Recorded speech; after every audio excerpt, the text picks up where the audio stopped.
Тренер, най-накрая се поздравихме с победата. Как видя срещата? Ами тази, как да кажа, тази победа в сряда може би изигра така положителен ефект върху момчетата. Вярваха си, в смисъл такъв, че отпуснаха се.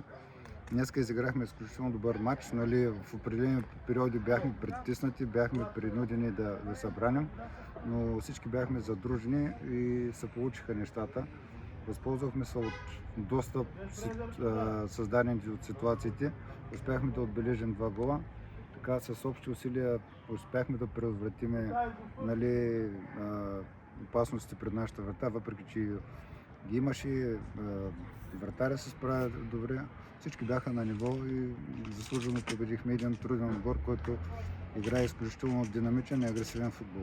Ние може би спечелихме така особено през второто по време, дигнахме агресията и затова спечелихме.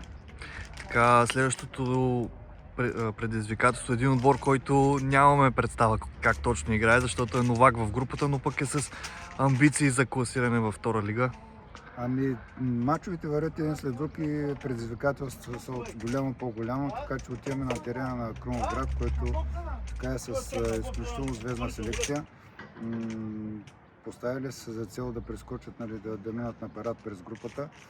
За нас ще е трудно, но смятам, че имаме така своите шансове, ако изглеждаме по начина, по който изглеждахме днес.